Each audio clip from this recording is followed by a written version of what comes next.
நாம் ஜெபிப்போம். கிருபையும் அன்பும் இரக்கமுள்ள நல்ல ஆண்டவரே, இந்த அருமையான காலை பொழுதுக்காக உங்களுக்கு நாங்கள் நன்றி செலுத்துகிறோம். நாங்கள் நிற்பதும் நிர்மூலமாகாது இருப்பதும் சொத்த கிருபை அப்பா. எங்களை எல்லாம் இந்த காலையில கூட்டி சேர்த்து உண்மை ஆராதிக்க வைத்தீரே, அதற்காக நாங்கள் நன்றி செலுத்துகிறோம். இப்பொழுதும் உங்களுடைய வார்த்தைக்காக காத்திருக்கிறோம். தேவரீர், இந்த வார்த்தை என்னுடையதா இல்லாமல் தேவனுடையதா இருக்கட்டும் என்று சொல்லி இருக்கிறோம். கர்த்தர் ஜனங்களோடு பேசும் இருதயத்தை திறக்கிற தேவன் இப்பொழுதும் இவருடைய இருதயத்தை திறக்கும்படி சொல்லிக்கிறோம். இதில் எல்லாவற்றிலேயும் உங்களுடைய நாமம் மாத்திரம் மகிமைப்படட்டுமானவரே, இயேசுவின் நாமத்தில் பிதாவே, ஆமென். ஹல்லேலூயா. எல்லா முகமும் கொஞ்சம் பொலிவா இருக்குது,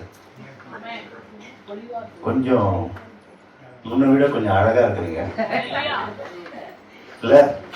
அழகுதான் நம்ம இந்த பாட்டு கேட்டிருப்பீங்களா? அழகாய் நிற்கும் யாரு இருக்கிறது? அழகு மேல அழகு ஆக்கிட்டே போறார். உள்ளான அழகு, வெளியான அழகு. எனக்கு ரக்ஷால பிரசங்கம் பண்ணக்கூடிய வாய்ப்பு கொடுத்தாலே எனக்கு ஒரே சந்தோஷமாயிடும். ஏன் சொல்லுங்க பார்க்கலாம்? ஏன்னா என்னுடைய ஜனங்களை உற்சாகப்படுத்துறது சந்தோஷம். என்னுடைய ஃபேமிலியில உலகம் முழுவதும் இருக்கிற எல்லா கிறிஸ்தவர்களும் ஃபேமிலி தான். ஆனா நம்ம ஒரு ஸ்தல சபை கர்த்தர் இங்க வச்சிருக்கார் இல்லையா? அதனால எனக்கு ரொம்ப சந்தோஷம் இங்க கர்த்தருடைய வார்த்தையை பகிர்ந்து கொள்ளு. ஆண்டவர்கிட்ட என்ன வார்த்தையை கொடுக்கறது? ஒவ்வொரு தடவையும் வார்த்தையை கர்த்தரிடத்துல வாங்குறது ஒரு கர்ப்ப வேதனை மாதிரி தான். கர்ப்ப வேதனைன்னு சொல்றதை விட கன்சீவ். நாமளா ஒரு வார்த்தையை கொண்டு பேசிடக்கூடாது. ஆண்டவரே, போர் அடிச்சிடக்கூடாது. அவங்களுக்கு என்ன தேவையோ அது உங்களுக்கு தான் தெரியும். நான் ஏதோ அனுபவத்துல எனக்கு தெரிஞ்ச வார்த்தையெல்லாம் பேசக்கூடாது. நீங்க அந்த ஜனங்கள்கிட்ட என்ன வேணுமோ அதை பேசுங்க. இன்னைக்கு அவங்க உற்சாகப்படுத்தப்பட்டு போனோம், பலப்பட்டு போனோம். அவங்களுக்கு என்ன எதிர்பார்த்து வந்தாங்களோ அதோடு தான் அவங்க திரும்பி. ஆமென் சொல்லாமா? கர்த்தர் நல்லவர். எத்தனை பேர் சொல்லுவீங்க? கர்த்தர் நல்லவர்னு சொல்றது எதுக்கு தெரியுமா? பிசாசு என்ன பண்றான்? நம்ம வாய முறுமுறுக்க வைக்கிறான். கரெக்ட் தானே அப்படின்றது, முகத்தை ஒரு மாதிரி வச்சுக்கிறது. நீங்க பேசாட்ட கூட கர்த்தர் கண்டுபிடிச்சிட்டு ஏன் முகம் இப்படி மாறுதுன்னு கேட்டு விடணும். கர்த்தர் எல்லார் கூடயுமே இடைப்படுறவர். எத்தனை பேர் ஆமென் சொல்றீங்க? ஒருத்தர் கூட விடுறதில்ல. ஏன்னா அவர் கங்கணம் கட்டிட்டு இருக்காரு. அதுதான் வேதத்துல சொல்லுது, அவர் வைராக்கியம் கொண்டிருக்கிறார். எதுக்காக? நம்ம கரையேற்றணும்ல. அக்கறைக்கு போவோம் வாருங்கள் அப்படி சொன்னாலே எனக்கு சந்தோஷம் எப்படிதான் இருக்கும். நித்திய ஜீவன் கூட்டின்னு போறேன் வாங்க அப்படின்ற மாதிரி. எப்படி? இந்த கரையில இருந்து அக்கறைக்கு போவோம் வாருங்கள் அப்படின்னு என்ன அர்த்தம்? என் கூட வாங்க, அந்த கரைக்கு போயிடலான்றார். நம்ம வரமாட்டேன்றோம். நம்மளுடைய வாயெல்லாம் வரன்னு சொல்லுது. ஆக்ஷன் எப்படி இருக்கு? ரெண்டு சன்ஸ் இருந்தாங்களாம். ஒருத்தன் என்ன சொன்னானா, நீங்க என்ன சொன்னாலும் செய்வேன் அப்படின்னு சொன்னானா. இன்னொருத்தன் செய்ய மாட்டான்னு சொன்னானா. செய்யறேன்னு சொன்னா கடைசி வரைக்கும் செய்யவே இல்லையா. செய்ய மாட்டேன்னு சொன்னவங்க அப்புறம் மனசாப்பட்டு போயிட்டு வந்துட்டான். இதுல யாரு பெஸ்ட்? அப்போ ஆக்ஷனை நடப்பிக்கணும் இல்லையா? சும்மா பொம்மை கூடாது, தோ ஆண்டவரை எல்லாம் சொல்லக்கூடாது. கர்த்தர் நம்மளுடைய ஆக்ஷன்ஸ் எல்லாம் பார்க்கலாம். இருதயத்தை பார்க்கிறவர். இருதயத்தை பார்க்கிறது. எல்லாத்தையும் ஆக்ட் பண்ணி நடிச்சிடலாம். யார்கிட்ட ஆக்ட் பண்ண முடியாது? ஆண்டவர் சமூகத்துல போய் நான் என்ன பேச அப்படின்னு கேட்டா, ஆண்டவர் இன்னைக்கு என்ன தெரியுமா சொன்னாரு? என்ன பேசு அப்படின்னு. எனக்கு ஒண்ணு புரியல. நிஜமா சொல்றேன். இந்த வார்த்தை உங்க காதுல அசரீரி மாதிரி விழுந்துதான் கேட்காதீங்க. என்ன பேசுன்னு கேட்கும்போது என்ன பேசு அப்படின்னு அர்த்தம். நான் யாருன்னு பேசு. நான் திருப்பி ஆண்டவர்கிட்ட ஜெபம் பண்றேன். ஜெபத்துல தான் கேட்டேன். என் மனசுல தெளிவா இந்த காரியம் பட்டது அப்படின்னும் போது இது கர்த்தர் தான் பேச சொல்றார் அப்படின்ற ஒரு முடிவுக்கு வரேன். நிஜமா இது பிரசங்கம் பண்ற அநேகருக்கு தெரிஞ்சிருக்கும். இன்னைக்கு என்ன பேசுறதுன்னு கத்துட்டு போய் கேட்கணும்ல. அப்போ நான் யாருன்னு என் ஜனங்களுக்கு போய் சொல்லு. என்ன பிரதர், இவரை பத்தி தெரியாதா? அவர்தான் சிலுவையில் அறையப்பட்ட இயேசு, ரத்தம் சிந்தினார், எங்க பாவங்களுக்கு எல்லாம் மரித்தார், அவரை பத்தி எனக்கு தெரியாதா அப்படின்னு நீங்க கேட்கிற மைண்ட் வாய்ஸ் எனக்கு கேட்குது. பட் அப்படி இல்லை. கர்த்தரை நம்ம இன்னும் அறிந்துக்கிற விதமா என்ன பண்ணல, தெரிஞ்சுட்டோம்னா. இப்போ ஒண்ணும் இல்லை, உங்க ஃப்ரெண்டு வந்து இருக்கிறாருன்னு வச்சுங்க. உங்க ஃப்ரெண்டு வந்து உங்க கூடயே வராரு, பழகிறாரு, எல்லாம் பண்றாரு. உங்களுக்கு ஒரு கஷ்டம்னா உங்களை மாதிரியே அவரும் கஷ்டப்படுறவன்னு வச்சுக்கலாம். அவர்கிட்ட கேட்கறது யோசிப்பீங்க. ஒரு நாள் தெரிய வருது அவர் வந்து பயங்கர கோடீஸ்வரர். எப்படின்னா அவருக்கே தெரியாதது. அவருக்கு யாரோ வந்து சொல்றாங்க, உங்க பேர்ல உள்ள சொத்து எழுதி வச்சிருக்காங்க அப்படின்னு தெரிஞ்சவன் உங்களுடைய க்ளோஸ் ஃப்ரெண்ட், உங்களுக்காக உயிரே கொடுக்கிறவர். எப்படி உங்களுக்கு ஒண்ணுன்னா உடனே உயிரே கொடுப்பார். அப்ப என்ன பண்ணுவீங்க நீங்க? இப்ப தெரிஞ்சு போச்சு இவருக்கு வந்து உதவி செய்யறதுக்கு எல்லாம் இருக்கு அப்படின்னு தெரிஞ்சு போச்சு. அப்ப என்ன பண்ணுவீங்க? தைரியமா கேட்பீங்க ஹெல்ப்ப. கரெக்டா? ஒரு வசனம் நமக்கு எல்லாருக்கும் தெரியும். அந்த வசனத்தை வாசிக்கிட்டோம். மத்தேயு எழுதின சுவிசேஷம் 11வது அதிகாரம் 28வது வசனம் வாசிங்க. வருத்தப்பட்டு பாரம் சுமக்கிறவர்களே, நீங்கள் எல்லாரும் என்னிடத்தில் வாருங்கள், நான் உங்களுக்கு இளைப்பாறுதல் தருவேன். அப்புறம் அடுத்த வசனம் வாசிச்சிருங்க. நான் சாந்தமும் மனத்தாழ்மையுமாய் இருக்கிறேன். என் நுகத்தை உங்கள் மேல் ஏற்றுக்கொண்டு என்னிடத்தில் கற்றுக்கொள்ளுங்கள், அப்பொழுது உங்கள் ஆத்துமாக்களுக்கு இளைப்பாறுதல் கிடைக்கும். அடுத்தது, என் நுகம் மெதுவாயும் என் சுமை லகுவாயும் இருக்கிறது. இந்த 3 வசனம் சேர்ந்து படிக்கணும். இது யாரோ இந்த வசனம் எல்லாம் வந்து சர்ச்சுடைய காம்பவுண்ட் வால்ல போட்டிருக்கோம். நிறைய சர்ச்ல இது வந்து ஒரு முக்கியமான வசனம். இந்த வசனம் போட்டிருந்த போது என்ன, ஒரு சுவிசேஷ வசனம். இயேசு வந்து தங்கிட்ட வரத்துக்காக எல்லாரையும் அழைக்கிறார். இப்படி எடுத்துக்கலாம், தப்பு கிடையாது. ஆனா இன்னைக்கு இதே வசனத்தை ரக்ஷா சபைக்கும் ஆண்டவர் சொல்றார். ஆமென். இதே வசனத்தை இன்றைக்கு கர்த்தர் உங்களிடத்தில் சொல்லுகிறார். என்ன? வருத்தப்பட்டு பாரம் சுமக்கிறவர்களே, என்னிடத்தில் வாங்க, நான் உங்களுக்கு. ஆண்டவர்கிட்ட வந்துட்டீங்களா? வருத்தப்படுறீங்களா? பாரம் சுமக்கிறீங்களா? பிரச்சனை இருக்கா? போராட்டம் இருக்கா? கஷ்டம் இருக்கா? வேதனை இருக்கா? எல்லாரும் கை தூக்குவாங்க. கை தூக்க சொன்னா தூக்கிடாதீங்க.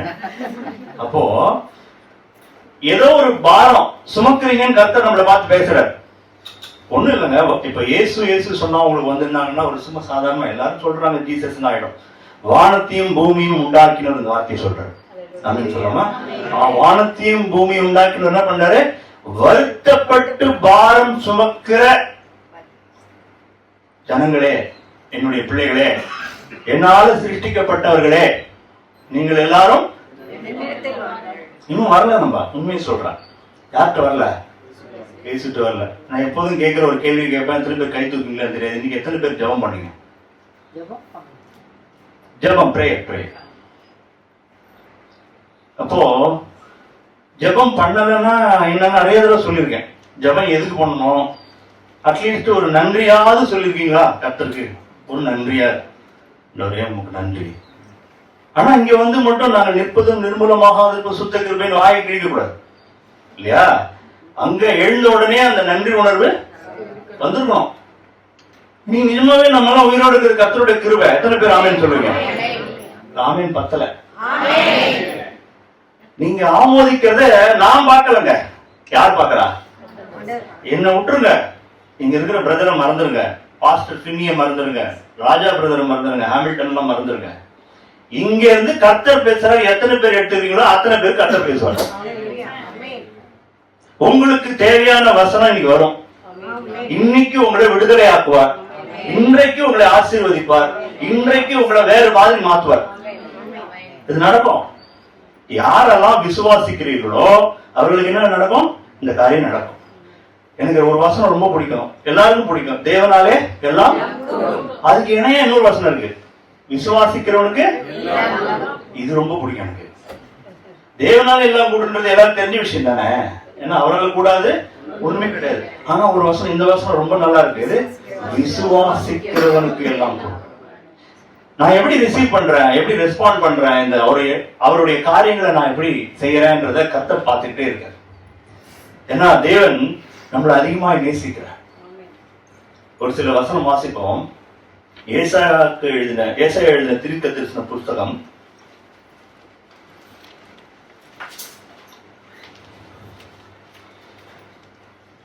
55வது அதிகாரம். அதுக்கு முன்னாடி ஒரே நிமிஷம், அதுக்கு முன்னாடி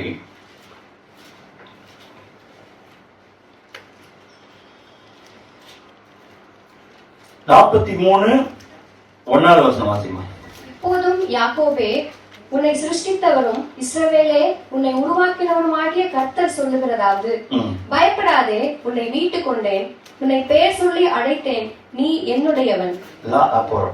கடைசி என்ன சொன்னார் உங்களை பார்த்து? இதை விட பெரிய வார்த்தை ஏதாவது உண்டா உலகத்துல? நீ என்னுடையவன். எத்தனை பேர்?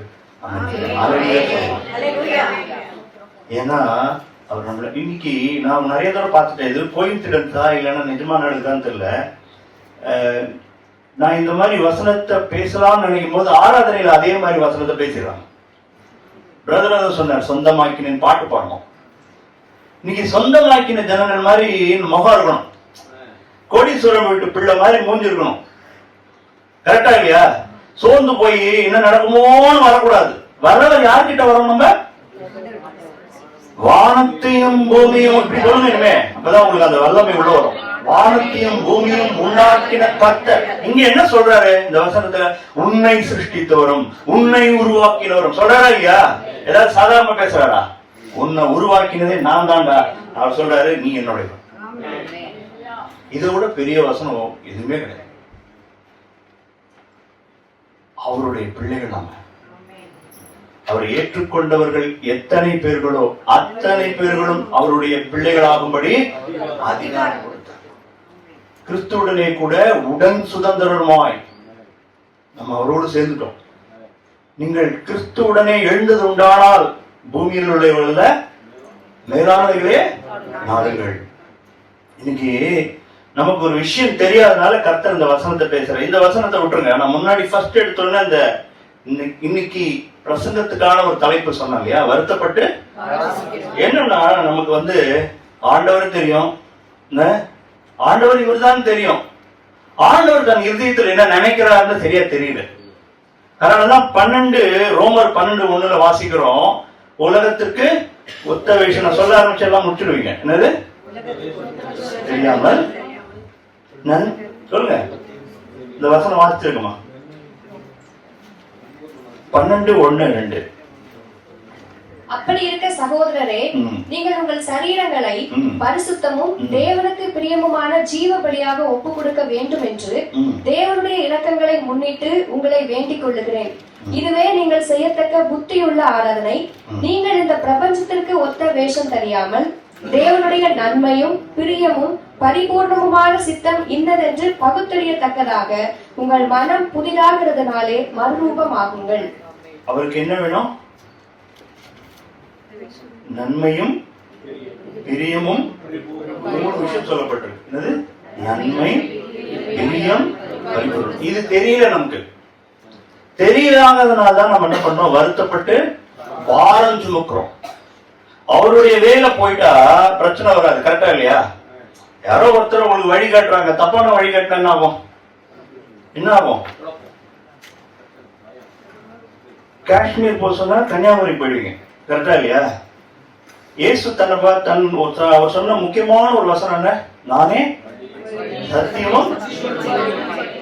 இந்த ஒரு வார்த்தை மட்டும் எடுத்துக்கலாம், நானே வழி. அவர் சொல்றாரு அந்த வே பேக் டு அந்த 11வது அதிகாரம் 28 படி. இந்த வசனத்தை என்னைக்கு படிச்சாலும் திருப்பி திருப்பி வேற ஏதோ ஒண்ணு சொல்லிக்கிட்டே இருக்கேன். எப்ப போனாலும் ஆசீர்வதிக்கிற ஒரு வசனம் அது. என்னமோ நீங்க இளைப்பாறுதல் சொல்றீங்களே, அது நாங்க இன்னும் பெற்றுக்கொள்ளவே இல்லை. உண்மையை சொல்றோம்னா நீங்க அந்த ரெஸ்ட் இன்னும் வரவே இல்லை. அவர் என்ன சொல்றாரு? நான் தான் இந்த இதுக்கு எல்லாத்துக்கும் ஓனர். என்ன கேட்டீங்கன்னா நான் எப்படின்னு சொல்லி கொடுப்பேன், உங்களுக்கு ஆட்டோமேட்டிக்கா ரெஸ்ட் உள்ள வந்துடும். புரியுதா உங்களுக்கு? ஜீசஸ் என்ன சொல்றாரு? உங்களுக்கு தெரியல சில விஷயம், நான் உங்களுக்கு சொல்ல போறேன். நான் இப்போ நீங்க தான் வேற வழியும் வேற விதமா யோசிச்சு தப்பா முடிவு பண்ணி என்னென்னமோ சொதப்பி கடைசியில படாத பாடுபட்டு இருக்கேன். அதெல்லாம் கிடையாது. நான் உங்களுக்கு சொல்ற ஒரு ஐடியா, நீங்க இப்படி இருந்தீங்கன்னா இப்படி ஆயிடுவீங்க அப்படின்றாரு. எப்படி? ரெஸ்ட் வந்துடும், என்ன மாதிரியே இருப்பீங்கன்றாரு. அவ்வளவு விடுதலையோடு இருக்கார் இயேசு. இயேசு கிட்ட நம்ம கத்துக்கணும். ஏன்னா வேதம் சொல்லுது அவருடைய அடிச்சுவடுகளை நாம் பின்பற்றணும்னு போட்டிருக்கு. கர்த்தர் அவர் சொல்றாரு, திருப்பி அந்த வசனம் வாசிங்க. வருத்தப்பட்டு பாரம் சுமக்கிறவர்களே, யாரோ நினைச்சுக்காதீங்க, உங்களதான் ஆண்டவர் சொல்றாரு. வேற யாரும் நான் நினைச்சிருந்த ஒரு காலத்துல இது ஏதோ காஸ்பல் போல் இருக்கு, ரட்சிக்கப்படாதவங்களை பார்த்து சொல்றாரு போல் இருக்குன்னு நினைச்சிட்டேன் நான். ஆக்சுவலா அவங்களுக்கும் பொருந்தும். இன்னொன்னு, இது என்ன பண்ணிட்டாங்கன்னா, இந்த வசனத்தை காஸ்பலுக்கு யூஸ் பண்ணி இயேசு கிட்ட வந்தா எல்லா ஆசீர்வாதம் கிடைக்கும், நீங்க உங்களுக்கு சந்தோஷமா இருப்பீங்க, நீங்க எல்லாம் வந்து வேற ஏதோ பண்றீங்க அப்படி நினைச்சிட்டாங்க. ஆக்சுவலா இயேசு கிட்ட வந்தா கண்டிப்பா விடுதலை கிடைக்கும், ரட்சிப்பு கிடைக்கும், எல்லாம் கிடைக்கும். அதுல மாற்றமே கிடையாது. ஆனா அவர் சொல்ற லாஜிக்க புரிஞ்சுக்காம பண்ணா கிடைக்காது. என்ன புரிஞ்சுக்கணும்? அவர் என்ன சொல்றாரோ அதை புரிஞ்சுக்கணும்.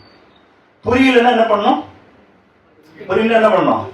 அதான் சொல்றாரு, நீங்க பலவிதமான சோதனைகளில் அகப்படும் பொழுது என்ன பண்ணுமா? யாக்கோபு வாசிங்க, யாக்கோபு 1வது அதிகாரம். இன்னைக்கு ஒரு வழி ஆக்கித்தான் உள்ளாண்டு இருக்கேன் நான், வேற வழியே கிடையாது. ஏன் சொல்றேன்னா, எது இந்த விஷயம் தெரியாம போடக்கூடாது அப்படின்ற ஒரு வைராக்கியம் எனக்கு இருக்கு, எனக்கு மேல அவருக்கு இருக்கு. இவங்களை எப்படியாவது விடுதலை பண்ணிடணும், என் ஜனங்கள் நிஜமாவே ஆராதிக்கணும். அவர் என்ன சொல்றாரு? இவனை விடுதலை பண்ணு, அவங்க ஆராதிக்கணும்ன்றாரு. எப்படி ஆராதிக்கணும்? விடுதலையோட ஆராதிக்கணும். வேதனை, மனசுக்குள்ள வேதனை போட்டு ஆண்டவர் சொல்லிட்டாரு அப்படின்னு சொல்லி துதிக்க கூடாது. புரியுது நான் சொல்றது? யாக்கோபு எழுதின புத்தகம், அதுல வாசிங்க. என் சகோதரரே, நீங்கள் பலவிதமான சோதனைகளில் அகப்படும் போது உங்கள் விசுவாசத்தின் பரீட்சையானது பொறுமையை உண்டாக்கும் என்று அறிந்து அதை மிகுந்த சந்தோஷமாக எண்ணுங்கள். அடுத்தது, நீங்கள் ஒன்றிலும் குறைவுள்ளவர்களாய் இராமல் பூரணராயும் நிறைவுள்ளவர்களாயும். எதிர்பார்க்கிற நம்மள நீங்கள் ஒன்றிலும் ஒரு ஒன்றிலும் குறைவில்லைன்னது. கார் இல்ல கண்டிப்பா கார் வந்துடணும், வீடு இல்லைன்னா கண்டிப்பா வீடு வந்துடணும். புரியுதா சொல்றது? பொண்ணுக்கு கல்யாணம் ஆயிடணும், விசா கிடைச்சிடணும், ப்ரொமோஷன் கிடைச்சிடணும். இதுதானே சொல்றீங்க? நாம சொல்ல மாட்டீங்க, அது சொல்லுங்க. நான் அதுதான் இவ்வளவு நாள் நினைச்சிருந்தேன். சரி, திருப்பி வாசிங்க 4வது வசனம். நீங்கள் ஒன்றிலும் குறைவுள்ளவர்களாய் இராமல் பூரணராயும் நிறைவுள்ளவர்களாயும் இருக்கும்படி பொறுமையானது பூரண கிரியை. பூரணங்கிற வார்த்தைக்கு இங்கிலீஷ்ல என்ன போட்டிருக்கு? Perfection, perfect. சரி, அடுத்த வசனம் தான் ரொம்ப முக்கியம், வாசிங்க. உங்களில் ஒருவன் ஞானத்தில் குறைவுள்ளவனாய் இருந்தால் யாவருக்கும் சம்பூர்ணமாய் கொடுக்கிறவரும் ஒருவரையும் கடிந்து கொள்ளாதவருமாகிய தேவனிடத்தில் கேட்க. எதையோ பேசிட்டு திடீர்னு ஞானத்துக்கு எதுக்கு இவர் வராரு? என்னைக்காவது படிச்சிருக்கீங்களா? 5வது வசனம் எதுக்கு ஞானத்துக்கு வரணும்? அவரு திடீர்னு இவ்வளவு விஷயம், பலவிதமான சோதனைகளில் அகப்படும் போது நம்மளதான் பார்த்து சொல்றாரு. ஏகப்பட்ட சோதனை வருதா இல்லையா? உண்மையை சொல்லுங்க, என்னமோ தெய்வ கருவி மாதிரி இருக்கக்கூடாது, உண்மையை சொல்லணும். பலவித சோதனை ஒவ்வொருத்தருக்கும் வருதா இல்லையா? கடன் பிரச்சனை, அப்புறம் வந்து பக்கத்து வீட்டுல சண்டை, எதிர் வீட்டுல சண்டை, ஆபீஸ்ல பிரச்சனை, என்னுடைய கிரெடிட் இன்னொருத்த எடுத்துட்டு போயிட்டான், நடக்குதா இல்லையா? பலவிதமான சோதனைகளில் அகப்படும் பொழுது இந்த வசனம் திரும்பி வாசிங்க. உங்கள் விசுவாசத்தின் பரீட்சையானது பொறுமையை உண்டாக்கும் என்று. அப்போ உங்க விசுவாசத்தை ஒண்ணு வந்து இப்படி அசைக்குது. என்ன பண்ணுது? ஒண்ணு வந்து இப்படி அசைக்குது. இன்னுமா இவன் நம்பிக்கிட்டு இருக்க அப்படின்னு ஒண்ணு அசைக்குது. இன்னுமா அப்படின்ற வார்த்தை உள்ள வருது. இப்போ 5வது வசனத்துக்கு வாங்க. உங்களில் ஒருவன் ஞானத்தில் குறைவுள்ளவன். எனக்கு ஒண்ணு தெரியல. இப்ப நம்ம பாரத் சுமக்கிறத பத்தி பேசணுமா? அவர் இயேசு ஏதோ சொல்லி கொடுக்க வராரா? இன்னைக்கு எனக்கு ஏதோ ஒண்ணு தெரியல, அதனால நான் என்ன பண்றேன்? தவறான முடிவெடுக்கிறேன். இப்போ எனக்கு ஞானம் இல்ல. என்ன இல்ல? ஞானம்னா என்ன? அறிவுனா என்ன? சொல்லுங்க பார்க்கலாம். நீ கொஸ்டின் ஆன்சர் செஷன் தான் இன்னைக்கு. ஞானம்னா என்ன? அறிவுனா என்ன? அறிவுனா இந்த புஸ்தகம் பூரா எனக்கு தெரியும், நாலேஜ். பைபிள்ல எதை கேட்டாலும் டக்கு டக்குன்னு சொல்லிடுவோம். ஞானம் என்னது? இல்ல இல்ல, அது வசனம். அதுக்கு உண்மையான அர்த்தம் என்னன்னா, எதை எப்படி செய்யறது, எப்படி செயல்படுத்துவது, அதுதான் ஞானம். இது இங்க பேசலாமா வேணாமா? என்ன இங்க போயிடுவோமா? திருப்பி எல்லாத்துக்கும் பதில் எங்க வச்சிருக்க தெரியுமா? ஆதியாகமத்துல வச்சுட்டார்.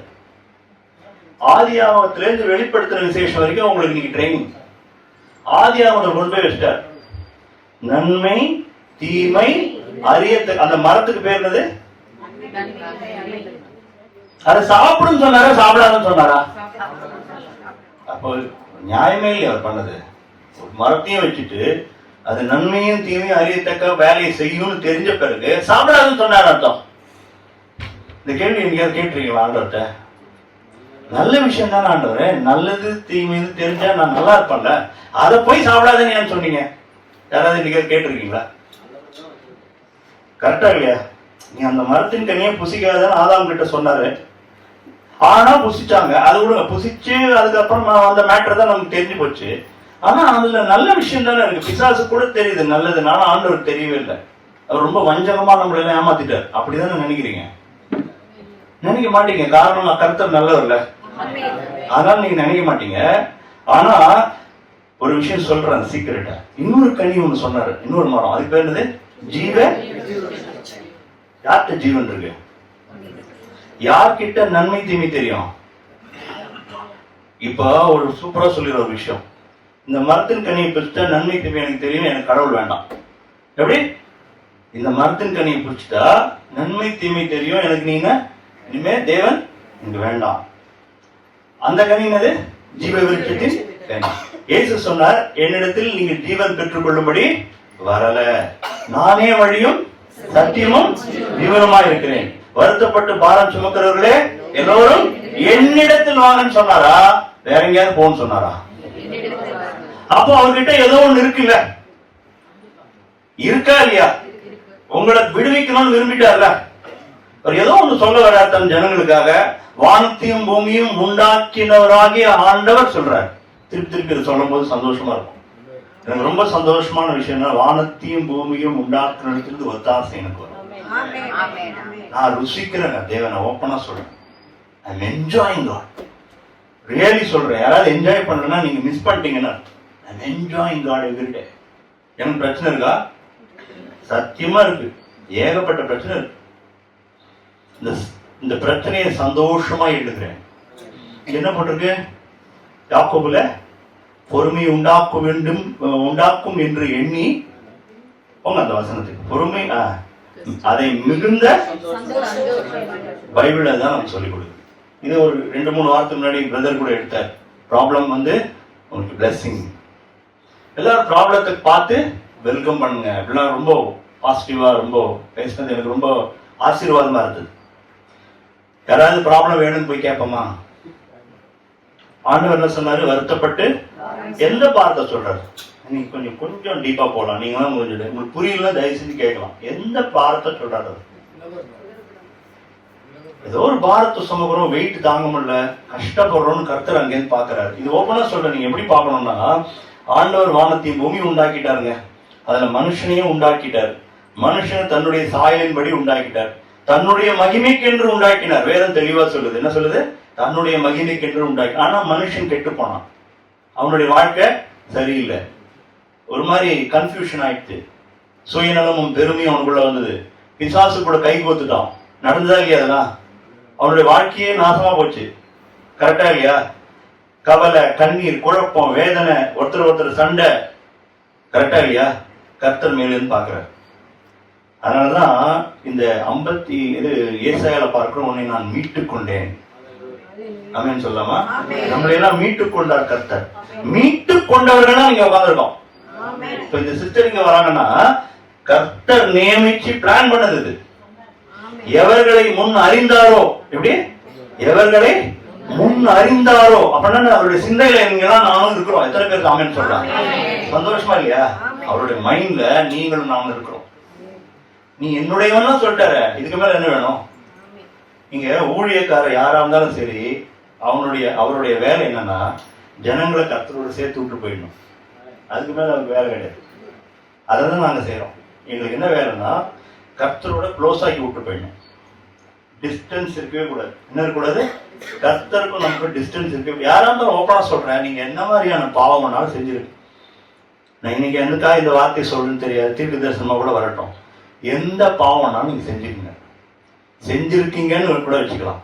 ஆனா கர்த்தர் எந்த அக்கிரமத்தையும் நீக்கி, ஆமென் சொல்லாமா, உங்களுடைய சுத்திகரிப்பதற்கு உண்மை உள்ளவராக. இன்னைக்கு பிசாசு வெட்கப்பட்டு போனோம். பிசாசு நம்ம வாழ்க்கையில வெட்கம். நீங்க குற்ற உணர்வோட இருக்கிறது கர்த்தர் விரும்புறது இல்லைங்க. ஓப்பனா சொல்றேன். நீங்க ஜெபிக்காத குற்றம் இருக்கும், இல்ல நீங்க கர்த்தரை மகிமைப்படுத்தாத கூட குற்றம். அது தெரியுமா உங்களுக்கு? கர்த்தரை மகிமைப்படுத்தாது கூட குற்றம். அவருடைய நாமத்தை புகழாதது குற்றம். நிறைய குற்றங்கள் நமக்குள்ள இருக்கும். குற்ற உணர்வுன்னு ஒண்ணு சொல்லுவது தெரியுமா? குற்ற உணர்வா தெரியுமா? ஏதாவது தப்பு பண்ணிட்டா ஒரே மனசு வாதிக்கும் நம்மள. ஏன் இப்படி செஞ்சேன் அப்படி சொல்லி ஒரு வேதனை இருக்கும். கர்த்தர் அதெல்லாம் இருக்க கூடாதுன்னு விரும்புறார். அதிலிருந்து விடுதலை கொடுக்கணும்னு விரும்புறார். என்ன கொடுக்கணும் விரும்புறார்? விடுதலை. தன் ஜனங்கள் விடுதலையோட இருக்கணும், தெளிவா இருக்கணும், ஞானம் உள்ளவர்களா இருக்கணும். அதுதான் தேவன் விரும்புறார். நீங்க கேட்கிற, நான் நிறைய தடவை சொல்லியிருக்கேன், நம்மளுடைய ஜபங்கள் எல்லாம் மெட்டீரியலிஸ்டிக்கா இருக்கு. என்ன இருக்கு? மெட்டீரியலிஸ்டிக். நீங்க ஒரு நாள் காத்தால இருந்து சாயங்காலம் வரைக்கும் உங்களை நீங்களே அனலைஸ் பண்ணி பாருங்க, என்னத்தெல்லாம் கேட்கறீங்க கர்த்தர். இங்க யாக்கோபு என்னத்தை கேட்க சொல்றாரு? ஒருவன் ஞானத்தில் குறை உள்ளவனாக இருந்தால் சம்பூர்ணமாய் கொடுக்கிறவரும் ஒருவரையும் கடிந்து கொள்ளாதும் அவரிடத்தில் போய் கேட்க கடவுள். இப்போ 5வது வசனத்தை அவர் ஏன் போட்டாரு? 1வது பிரச்சனை. 1வது வசனத்துக்கு அதுக்கு என்ன லிங்க் இருக்குது? பலவிதமான சோதனைகள் வருது, எனக்கு என்ன நடக்குதுன்னு தெரியல, ஒரே குழப்பமா இருக்குது இல்லையா? அவர் சொல்றாரு, எனக்கு ஞானம் இல்லாண்டவரே, இதை புரிந்து கொள்ள ஞானத்தை கொடுக்கும். இதுல நம்மளுடைய ஜெபம் எப்படி தெரியுமா இருக்கணும்? ஆண்டவரே, எது நடந்தாலும் சரி உம்முடைய நாமத்திற்கு மகிமை வரணும். புரியுதா உங்களுக்கு? அல்டிமேட் கோல் நம்மளுடைய என்னவா இருக்கணும்? கர்த்தருடைய நாமம் மகிமைப்படணும். நான் புசித்தாலும் குடித்தாலும் எதை செய்தாலும், வேதத்துல தான் போட்டு, நீங்கள் எதை செய்தாலும் அவருடைய நாமத்திற்கு மகிழ்க்கின்றே செய்யுங்கள். இன்னைக்கு அந்த கோல் நீங்க வச்சுக்கணும். நீங்க உங்களுடைய மனசுல ஏகப்பட்ட ஆம்பிஷன்ஸ் இருக்கலாம், ஏதோ காரியங்கள் இருக்கலாம், அதெல்லாம் நான் தப்பா சொல்ல. ஆனா ஆண்டவர் கேட்கிற விஷயம் என்னன்னா, நீ உன்னுடைய பிரச்சனைகள்லாம் பார்த்து பயப்படுறிய, குழப்பத்தில் இருக்கிறிய, வேதனையில் இருக்கிறிய, இதுக்கெல்லாம் ரூட் காஸ் என்ன நான் சொல்லட்டுமான்னு கேட்கிறேன். பாவம் ரூட் காஸ் தான், இல்லைன்னு சொல்ல. நம்மளுடைய பாவங்கள் தான் நமக்கு பிரச்சனைக்கு காரணம். உடனே ஒன்று சொல்றேன், இந்த விஷயத்தை திங்க் பண்ணீங்களா இல்லைன்னா யோசிச்சிங்களான்னு எனக்கு தெரியாது. நான் சொல்றேன், ஒருத்தர் செஞ்ச ஒரு பாவத்துக்கு இவ்வளவு பெரிய கான்சிக்வன்சஸ், பிரச்சனையை ஃபேஸ் பண்றோமே. புரியுதா உங்களுக்கு சொல்றது? ஒரு இன்னசென்ட் ஆதம். எப்படி இன்னசென்ட்? அவன் ஃபர்ஸ்ட் டைம் பாவம் பண்றான். அதுவும் பாவம்னா பெரிய விபச்சார பாவம், அந்த பாவம் இந்த பாவம்லாம் கிடையாது. சொன்ன ஃப்ரூட் சாப்பிடாதன்னு சொன்னதை சாப்பிட்டா. அந்த ஒரு பாவத்துக்காக எவ்வளவு பெரிய விஷயங்கள் உலகத்தில் நடக்குது பாத்தீங்களா? அதுக்கு இயேசு வர வேண்டி இருக்குது, இந்த பிரச்சனையெல்லாம் சால்வ் பண்ண வேண்டி இருக்குது. கடைசியில ரெவலேஷன்ல முடிக்கிறார் ஆண்டவர். எவ்வளோ பெரிய ப்ராப்ளம் நினைச்சு பாத்தீங்களா யாராவது? இந்த ஒரு சின் இவ்வளோ பெரிய குழப்பத்தை, இவ்வளோ பெரிய இம்பாக்ட, தேவனுடைய நாமத்தை வீணில வழங்கின கதை மாதிரி எல்லா விஷயத்திலையும் கர்த்தர் எதிர்பார்க்கிற காரியம் ஒண்ணுமே இந்த பூமியில நடக்காம அருவருப்புகளும் அநியாயங்களும் எல்லாம் நடக்குதா இல்லையா? இப்ப நான் வர வழிக்கு, அப்போ ஆதாம் செஞ்ச ஒரு பாவத்துக்கு இவ்வளவு இம்பாக்ட் இருக்குது. நாம செஞ்சா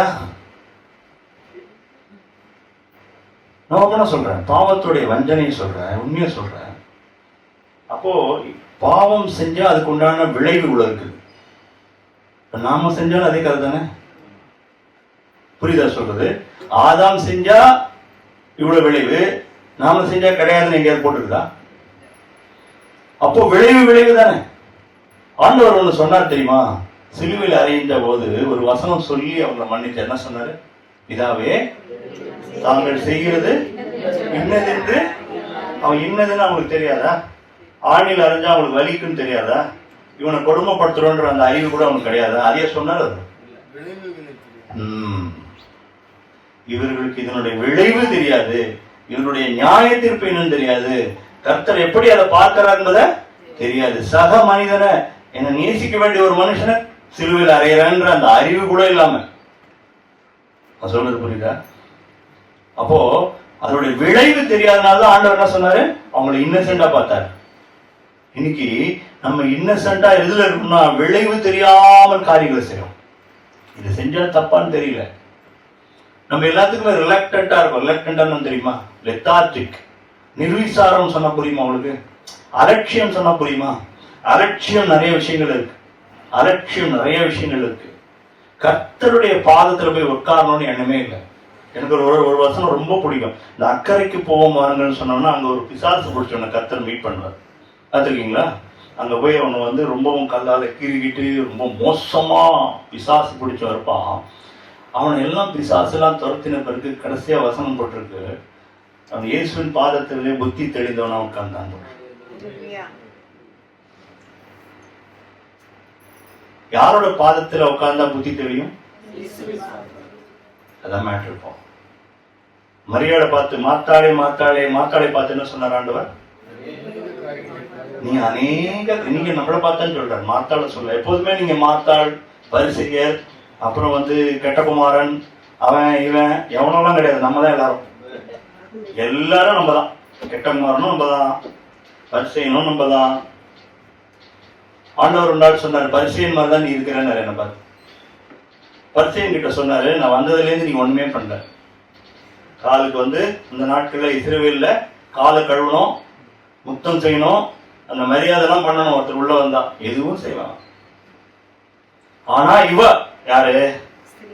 ஒரு ப்ராஸ்டியூட் என்ன பண்ணா, காலை கழுவி தலைமுடிய. நான் நினைச்சு பார்த்தேன், இவ்வளோ கூட்டம் மத்தியில வெக்கமே இல்லாம, ஓப்பனா சொல்றான், வெக்கமே இல்லாம பாதத்துல உட்காந்து அழுதுகிட்டே. அவன் ஆக்சுவலா உண்மையை சொல்றேன்னா அவளால ஃபேஸை பார்க்க முடியல. யார் ஃபேஸை பார்க்க முடியல? ஆண்டவரோட ஃபேஸை பார்க்க முடியல. அவ்வளவு குற்ற உணர்வு. வந்ததுலேருந்து அழுறா. அவளுக்கு வேற எதுவும் தோணல. இந்த ஆக்ட் தான் நிஜமான வர்ஷிப். உண்மையா சொல்றேன், இது பேர் தான் வர்ஷிப். வந்தா காலை கழுவுறா, அவளுடைய துணியை வச்சு கூட துடைக்கல. இதெல்லாம் நீங்க யோசிச்சு பாத்தீங்களான்னு தெரியல. தன்னுடைய முடி தன்னை தாழ்த்துறான் அந்த அளவுக்கு. அழுக்கான பரவாயில்ல. நீங்க நினைக்கிற மாதிரி உங்க கால் மாதிரி எவ்வளவு சுத்தமாலாம் இருக்காது. இந்த பாலைவனத்துல நடந்து வந்தா எப்படி இருக்கும் கால்னு எல்லாருக்கும் தெரியும். அவன் தண்ணியால கூட கழுவல. அந்த ஆளு எதால கழுவல? தண்ணியால கூட கழுவல. ஆனா இவன் எதனால கழுவினான்னு போட்டிருக்கு? கண்ணீர் என்னால கழுவினான்னு போட்டிருக்கு. ஆண்டவர் அதுக்கு என்ன தெரியுமா வசனம்? அந்த அவர் பண்ணதுக்கு என்ன தெரியுமா சொன்னாரு? உன்னுடைய அநேக பாவங்கள் மன்னிக்கப்பட்டது. இன்னைக்கு இயேசுவை வச்சுக்கிட்டு கஷ்டப்படுறாங்க. ஓப்பனா சொல்றேன், யாரை வச்சுக்கிட்டு கஷ்டப்படுறோம்? இயேசுவை வச்சுக்கிட்டு கஷ்டப்படுற ஒரே பரிதாபமான கூட்டம் யாருன்னா நீங்களும் நான் தான். எல்லாத்துக்கும் சொல்யூஷன் அவர்கிட்ட இருக்கு. நீங்க பிசாசுக்கு வந்து ஏதாவது பயமுறுத்தினா இயேசு அப்படின்னு சொல்லுங்க. நீங்க பெருசா பதிலாம் சொல்ல வேணாம். இந்த வசனத்துல அப்படி போட்டிருக்கே, இப்படி போட்டிருக்கே, இப்படிலாம் பேச தேவையில்லை. இயேசு. நாளைக்கு என்ன பண்ண போற? இயேசு. நாளானிக்கு என்ன பண்ண போற? இப்படி ஆகி போச்சே, இயேசு. எல்லாத்துக்கும் அந்த ஒரு வார்த்தை போதும், வாயை மூடிட்டு போடும். போர் அடிக்குதெல்லாம் கேட்க முடியாது அதனால. ஏன்னா அந்த ஒன் வேர்ட் எனஃப். எல்லா நாமத்திற்கும் மேலான நாமம், அந்த மேலான அதிகாரம் உள்ள நாமம். உங்களுக்கு வந்து பிரசிடண்டா வரப்போற ட்ரம்ப் தெரிஞ்சிருக்குன்னு வச்சுங்க. ட்ரம்ப் ரொம்ப க்ளோஸ் ஃப்ரெண்டு. உங்களை கையிலே பிடிக்க முடியாது தெரியுமா? சாதாரண ஒரு எம்எல்ஏ, ஒரு கவுன்சிலர் தெரிஞ்சாலே ஆட்டம் போடுறான். யுஎஸ் பிரசிடென்ட் தெரிஞ்சிருக்குன்னு தெரிஞ்சா நீங்க என்ன பண்ணுவீங்க? இங்கேயே இங்க உட்கார போறீங்க. அங்க ஒரு அந்த செனட் மாதிரி ஒரு பெரிய பிளேஸ் போயிருப்பீங்க. நேரம் அவருடைய கட்சியில இருப்பீங்க. இன்னைக்கு அவருக்கெல்லாம் மேல ராஜாதி ராஜாவை தெரிஞ்சு வச்சிருக்கீங்க. அவருக்கெல்லாம் மேல ராஜாதி ராஜா, தேவாதி தேவனை தெரிஞ்சு வச்சிருக்கீங்க. அவர் பார்த்து உங்களை வர பார்த்து சொல்லிட்டார், நீ என்னுடையவன்னு சொல்லிட்டார். இவ்வளோ தெரிஞ்சு துக்கமுகம், கவலை, குழப்பம், என்ன பண்றதுன்னு தெரியல, வாழ்க்கையில இத்தனை பிரச்சனை உங்க வாழ்க்கையில. என் வாழ்க்கையில என்னையும் சேர்த்துக்கிறேன். நிறைய நேரம் மறந்துடுறாங்க தேவனை. நமக்கு நிறைய நேரங்கள்ல ஞானம் இல்லை. இன்னும் இல்லை, ஞானம் கிடையாது. ஏசாயா 55 வாசிப்போம். இந்த வசனம் வாசினா இன்னும் உங்க கண்ணு திறக்கும். இன்னைக்கு நீங்க இது வரைக்கும் எப்படி பாத்தீங்கன்னு எனக்கு தெரியாது. உங்க கண்ணு திறக்காம நீங்க இங்க போக மாட்டீங்க. ஓப்பனா சொல்றேன். எந்த கண்ணு? ஞான கண்ணா சொல்லக்கூடாது, மனக்கண்ணு. உங்க மனக்கண்ணு கண்டிப்பா திறக்கும். கர்த்தர் வந்து இன்னைக்கு உங்களோட பேசி கொண்டிருக்கிறார். ஆமென் சொல்லாமா? வாசிமா 55:1 வாசிங்க. ஓ தாகமா இருக்கிறவர்களே, நீங்கள் எல்லாரும் தண்ணீர் அண்டைக்கு வாருங்கள். பணம் இல்லாதவர்களே, நீங்கள் வந்து வாங்கி சாப்பிடுங்கள். இந்த வசனம் பாத்தீங்களா? பணம் இல்லாதவர்களே, அப்புறம் நீங்கள் வந்து பணமும் இன்றி விலையும் இன்றி திராட்சரசமும் பாலும் கொள்ளுங்கள். நீங்கள் அப்பம் அல்லாததற்காக பணத்தையும் திருப்தி செய்யாத பொருளுக்காக உங்கள் பிரயாசத்தையும் செலவழிப்பானே. நீங்கள் எனக்கு கவனமாய் செவி கொடுத்து நலமானதை சாப்பிடுங்க. இப்போ இந்த வசனத்துக்கும் மத்தேயு 11:28 ஏதோ கனெக்ஷன் ஆகிற மாதிரி தெரியுதா இல்லையா? நல்லா தெரிஞ்சிருக்கும் அந்த கனெக்ஷன். நீங்க என்னென்னவோ செய்றீங்க, காசு கொடுத்து எதையோ செய்றீங்க, ஆனா திருப்தியா இல்ல. திருப்பி வாசிமா அத.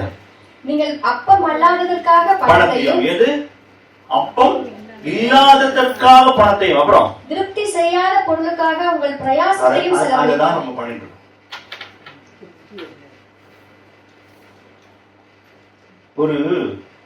ஒரு ரிசர்ச்ல நமக்குள்ள ஒரு பகுதி இருக்கான், அது எதாலையும் ஃபுல்ஃபில் பண்ண முடியாது. ஆண்டவர் சொன்னாரு, இந்த தண்ணியை குடிச்சா திரும்பவும் தாகம் எடுக்கும், நான் குடிக்கிற தண்ணீரும் உங்களுக்கு தண்ணி தாகமே எடுக்காதுன்றார்.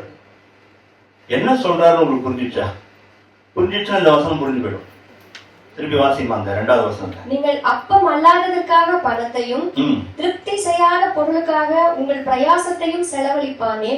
நீங்கள் எனக்கு கவனமாய் செவி கொடுத்து நலமானதை சாப்பிடுங்கள். அப்பொழுது உங்கள் ஆத்துமா கொழுப்பான பதார்த்தத்தினால் மகிழ்ச்சியாகும்.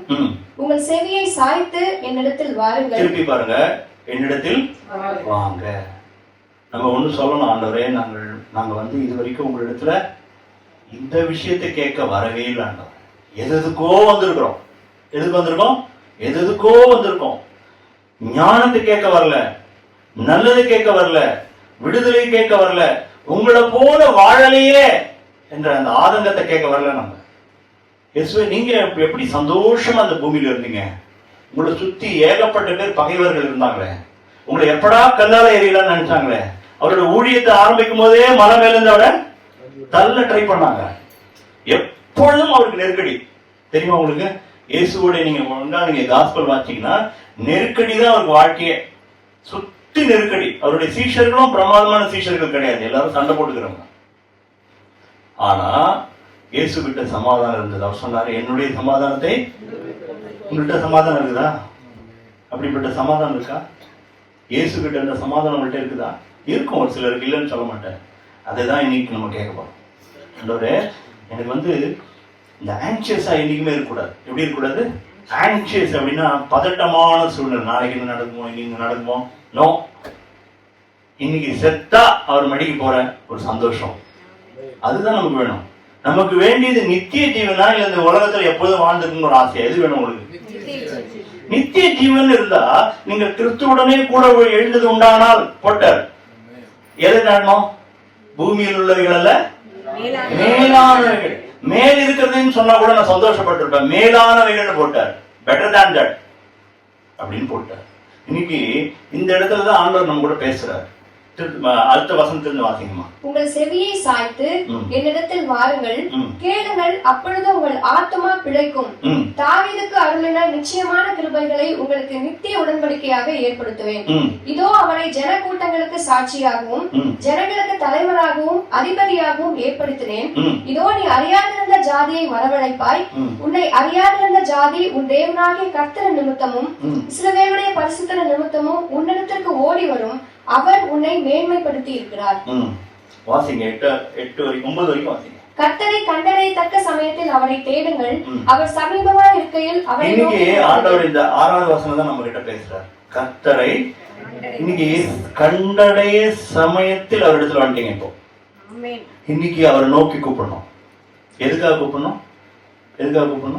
என் வாழ்க்கையே கன்ஃபியூஷன் இருக்கு ஆண்டவரே.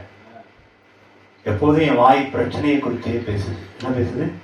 பிரச்சனையை குறித்தே பேசுது. எவ்வளவு நேரம் ஹோல் டேல உங்க வாய் எதை குறித்து பேசுது? தேங்க் கிவிங்ல இருக்குதா இல்ல முறுமுறுப்பு? ஜஸ்ட் திங்க் பண்ணுவாங்க. உங்க மனசு தெரியும், என்கிட்ட சொல்ல தேவையில்லை.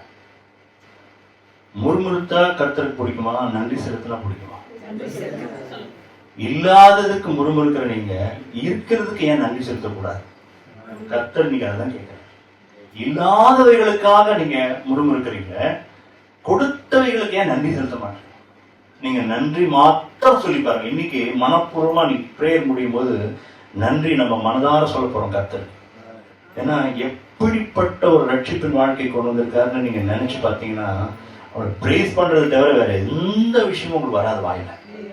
ஏன்னா அவருடைய பிள்ளைகள் நம்ம, நீ என் சொந்தம்னு சொல்றாரு, இதை விட வேற என்ன வேணும்? யூ ஆர் மைண்ட்ங்கிறார். இதை விட என்ன வேணும்? எந்த ஆபத்திலேயாவது நீங்க மாட்டீங்களா? மாட்டவே மாட்டீங்க. கர்த்தர் எல்லாத்தையும் ப்ரொடெக்ட் பண்ணுவார். 91வது சங்கீதம் நம்ம எல்லாருக்கும் தெரியும். கொரோனா சீசன்ல அந்த சங்கீதம் தான் வாசிச்சுனே இருப்போம் டெய்லி. இப்ப என்ன பண்றோம்?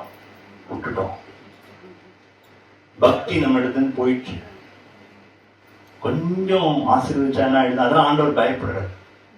ஆசீர்வதிச்ச உடனே வேசி மார்க்கத்துக்கு போன கெட்ட குமாரன் மாதிரி இவன் ஆயிடுவானோன்னு கர்த்தர் பயப்படுறாரு.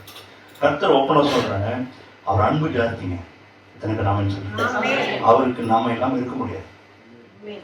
நாம இல்லாம இருக்க முடியாது. அதனாலதான் ஆதாமே நீங்க எங்கேயே இருக்கிறாங்க. கர்த்தருக்கு எங்க இருக்கான்னு தெரியாதா?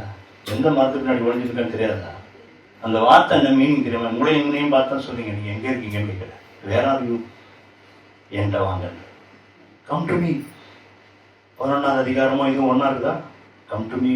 நீங்க எதையோ வாங்கி எதோ திருப்தி பண்றதுக்கு உங்களை என்னென்னமோ செலவு பண்றீங்க. ஆனா அதுல உங்க மனசு திருப்தியா, அதுல ஆத்மா இன்னும் கிரேவிங்லயே இருக்குது. என்ன இருக்கு? கிரேவிங். சாப்பிடணும், அதை பண்ணணும், இதை பண்ணணும். அதெல்லாம் கிடையாது. இன்னும் ஜீவ தண்ணீரை நீங்களும் நானும் குடிக்கவே இல்லை. கரெக்டா இல்லையா? எனக்கு அந்த தண்ணி வேணும். எப்படி சொல்றாருன்னா, தாகமா இருக்கிறவன் என்னிடத்தில் வர கடவன். ஓகே, இப்ப என்ன பண்ண சொல்றாரு? எல்லாத்தையும் என்கிட்ட வாங்கன்னு சொல்றாரு. எங்கேயாவது போங்கன்னு சொல்றாரா? தாகமா இருக்கிறவன் என்னிடத்தில் வர கடவன், வந்து பானம் பண்ண கடவன். அவனிடத்திலிருந்து எப்படி பண்றாரு பாருங்க. ட்ரையா தாகமா ஒண்ணுமே இல்லாத ஒரு வாழ்க்கைய ஜீவ நதிகள் புறப்பட்டு ஓடுகிற ஒரு வாழ்க்கைய மாத்துறாரு. ஆமென் சொல்லலாமா? கர்த்தர் ரொம்ப நல்லவருங்க. இன்னைக்கு நான் ஏன் அடிக்கடி சொல்லிட்டே இருக்கேன், ருசிக்கிறேன். அப்படியே சந்தோஷம் எனக்கு தாங்க முடியாத அளவுக்கு உள்ளுக்குள்ள இருக்கு. கவலை கஷ்டமா இருக்குதா? அதெல்லாம் ஓரமா வச்சிடும். கவலை என்ன? தேவன்கிட்ட போய் என் பிரச்சனை பெருசுன்னு நான் சொல்றது இல்லை. பிரச்சனை கிட்ட போய் என் தேவன் பெரிய. நான் சொல்றது புரியுதா? இந்த லாஜிக் நீங்க மாத்துங்க. இன்னைக்கு பிரச்சனையை பெருசா பார்க்கவே பார்க்காதீங்க. கர்த்தருக்கு முன்னாடி ஒண்ணுமே கிடையாது, டஸ்ட் மாதிரி. நீங்க எத்தனையோ பிரச்சனை கிராஸ் பண்ணி தானே வந்திருக்கீங்க. இன்னைக்கு மட்டும் ஏன் குழப்பமா இருக்கீங்க? எத்தனையோ பிரச்சனைகளை கிராஸ் பண்ணி கர்த்தர் உங்களை காப்பாத்தி இருக்கிறாரா இல்லையா? இது வரைக்கும் காப்பாத்துற, இனிமே காப்பாற்ற மாட்டாரா? அப்புறம் அந்த விசுவாசம் இல்லை உங்களுக்கு? விசுவாசம் வேணும். இதுதான் இந்த ஞானம் இல்லைன்ற. இந்த பிரச்சனை ஏன் வந்ததுன்னு எனக்கு டயக்னைஸ் பண்ண தெரியல. எனக்கு உடனே குய்யான்னு குதிக்கிறேன் நான். நோ, கர்த்தருக்கு நன்றி செலுத்துறது தான் வேலை. நமக்கு நம்மளோட வேலையே என்னன்னா நன்றி செலுத்துது. அதுதான் பவுலும் சீலாவும் என்ன பண்ணாங்க? டெமான்ஸ்ட்ரேட் பண்ணி காமிச்சாங்க. அவங்களுக்கு பிரச்சனை இருந்ததா? புறம்பே வந்து நடுக்கம், உள்ளே பயம். சுத்தி பிரச்சனை இருக்கு. யாருக்கு? பவுலுக்கு. பவுல் மாதிரிலாம் நீங்களும் நானும் ஊழியம் செய்யல. நம்ம கூலா ஆபீஸ் போறோம், சண்டே சர்ச்சுக்கு வரோம். இதை தவிர வேற ஒன்றும் பண்றது இல்லை. ஒரு சிலர் ஊழியம் பண்ணாங்க, நான் அவங்கள எதுவும் சொல்லலை. நம்ம அவங்கள மாதிரிலாம் ஒன்றும் அப்போஸ்தலர் மாதிரிலாம் ஊரா தெரிஞ்சு சுவிசேஷம் அறிவிச்சு எந்த எதிர்ப்பையும் தாண்டி அதெல்லாம் நம்ம இன்னும் செய்யவே இல்லை. அந்த நிலையில இருந்தவங்க தான் நமக்கு டெமான்ஸ்ட்ரேட் பண்ணி காமிக்கிறாங்க. அந்த நிலையில இருந்தா தான் எப்பொழுதும் சந்தோஷமா இருங்கன்னு சொல்லி கொடுக்குறாங்க. இன்னைக்கு நாமெல்லாம் என்ன பண்றோம்னா, நாம டெமான்ஸ்ட்ரேட் பண்றதுக்கு பதிலா மற்றவங்க பார்த்தா பரிதாபமா இருக்கிற ஒரு இதா மாறிட்டோம், நிந்தையா மாறிட்டோம். ஒரு ஒரு மற்றவங்களுக்கு நன்மையை சொல்லுகிற நாம என்ன பண்றோம்னா, நம்ம மற்றவங்க கிட்ட இருந்து கவுன்சிலிங் வாங்குற நிலைமையில நம்ம இருக்கிறோம். இன்னைக்கு உங்களையும் என்னையும் பார்த்து கர்த்தர் சொல்றாரு, நீங்க உப்பா இருப்பீர்கள், வெளிச்சமா இருப்பீங்க. இதை விட வேற என்ன வேணும்? நீதாயா வெளிச்சம், நீதாயா உப்பு, நீதாயா ஆசீர்வாதம். ஆபிரகாமை பார்த்து சொல்றாரு, உன்னை நான் ஆசீர்வதிப்பேன். எதுக்கு? நீ ஆசீர்வாதமா இருப்ப. இன்னைக்கு இருக்குமா? நம்ம எந்த விதத்துல ஆசீர்வாதமா இருக்க முடியும்? என்கிட்ட யாராவது பேசி அவன் போனான்னா அவன் கண்டிப்பா சமாதானத்தோட தான் போகணும், விடுதலை தான் போகணும். ஏன்னா நான் I'm carrying Jesus Christ with me. யாரை கேரி பண்ணிட்டு போறேன்? வானத்தையும் பூமியும் உண்டாக்கினர் உள்ள வச்சுட்டு போறேன் நான். எப்படி இருக்கு கேட்டா? யாரை வச்சுட்டு போறேன் உள்ள? வானத்தையும் பூமியும் உண்டாக்கினவரை கேரி பண்ணிட்டு போறேன். எங்க இருக்கார் ஆண்டவர்? சொல்லிட்டாரு, கைகளினால் கட்டப்பட்ட ஆலயங்களில் நான் வாசமா இருக்கிறது இல்ல சொல்லிட்டாரு. எங்க இருப்பேன்றாரு? நீங்களே அந்த தேவாலயம். ஒரு நடமாடுற டெம்பிள். நம்மளுடைய பிரிவிலேஜே தெரியல, நம்ம யாருன்னே தெரியல. அதனாலதான் ஆண்டவர் இன்னைக்கு என்ன சொன்னார்? என் ஜனங்களுக்கு என்னை பத்தி யாருன்னு சொல்லிட்டு வா, போய் நான் யாருன்னு போய் சொல்லு. கண்டிப்பா அவரை பத்தி தெரிஞ்சுக்கணும், இன்னும் அதிகமா தெரிஞ்சுக்கணும், அவரை அறிந்து. அடுத்த வசனம் வாசிக்கலாம். துன்மார்க்கன் தன் வழியையும் அக்கிரமக்காரன் தன் நினைவுகளையும் விட்டு கர்த்தரிடத்தில் திரும்ப கடவன், அவர் அவன் மேல் மனதுருகுவார். நம்முடைய தேவனிடத்திற்கே திரும்ப கடவன், அவர் மன்னிக்கிறதற்கு தயை பெருத்திருக்கிறார். என் நினைவுகள் உங்கள் நினைவுகள் அல்ல, உங்கள் வழிகள் என் வழிகளும் அல்ல என்று கர்த்தர் சொல்லுகிறார். பூமியை பார்க்கிலும் வானங்கள் எப்படி உயர்ந்திருக்கிறதோ அப்படியே உங்கள் வழிகளை பார்க்கிலும் என் வழிகளும், உங்கள் நினைவுகளை பார்க்கிலும் என் நினைவுகளும் உயர்ந்திருக்கிறது. இதை விட என்ன வேணும்? இப்ப என்ன சொல்றாரு? உங்க நினைவுகளா காட்டல, என் நினைவு உயர்ந்து இருக்கு. வானத்துக்கும் பூமிக்கு எவ்வளவு டிஸ்டன்ஸ் போடுவீங்க? டிஸ்டன்ஸே போட முடியாது. ஏன் சொல்லுங்க? Infinite distance. வானம்னா என்னன்னு ஏதாவது லைனா போட்டு வச்சிருக்க, போயிட்டே இருக்கும். இப்போ வானத்துக்கும் பூமிக்கு என்ன டிஸ்டன்ஸோ அதுதான் உங்களுடைய நினைவுக்கும் நினைவுக்கும். உங்க நினைவு சரியா இல்லைன்னு ஆண்டவர் சொல்றார். சரியான ரூட்ல போகலன்னு சொல்றார். கர்த்தரை இன்னும் அறிந்துக்கிற விதமாய் அறிந்து கொள்ளலன்னு சொல்றார். நாமெல்லாம் வேண்டிக் கொள்ளுகிறது இன்னது என்று நாம் அறியாதபடினால. இது வேதம் தெளிவா தான் போட்டிருக்கு. நாம் வேண்டிக் கொள்வது நாம் இன்னது என்று அறியாதபடினாலே நமக்காக யார் வேண்டுதல் செய்யறாங்களாம்? நமக்குள்ளிருந்து. நமக்கு என்ன வேணும் நமக்கே தெரியல. இதுதான் நம்ம நிலைமை. இன்னைக்கு போனா உங்களை கேட்டீங்கன்னா நீங்க என்ன பண்ணுவீங்க? அதுக்கு இமிடியேட் ரெக்குவயர்மெண்ட் என்னவோ ஆண்டோட்டு லிஸ்ட் போட்டுருவீங்க. கரெக்டா இல்லையா? Immediate requirement. இது தப்புன்னு நான் சொல்லலை. அந்த ஞானம் நமக்கு இல்லை. நம்ம வானத்தையும் பூமியை உண்டாக்குன்னு போய் சமாதானத்தை கேட்கறது இல்லை, காசு கேட்கற. புரியுதா? தப்பு பண்றது புரியுதா? என்ன பண்றோன்னு புரியுதா? நித்திய ஜீவனை கேட்கறது இல்லை, இந்த ஜீவனை கேட்கிறோம். நிறைய கள்ள ஊழியர்கள் நிறைய இங்கேயே ஜீவனோடு இருப்போம், நம்ம மறிக்கவே மாட்டோம். இன்னும் பைத்தியகாரத்தனமான உபதேசம் நிறைய வருது. தெரியும் உங்களுக்கு? செழிப்பு உபதேசம் கேள்விப்பட்டிருப்பீங்க. இந்த பூமியே இருக்காதுன்றாரு. அப்புறம் இந்த செழிப்பை பத்தி பேசுறது. வானமும் பூமியும் அவர் தானே சொல்றாரு. சால்வை சுட்டுறது போல நான் சுருட்டி வாரமா வச்சிருவேன்றாரு.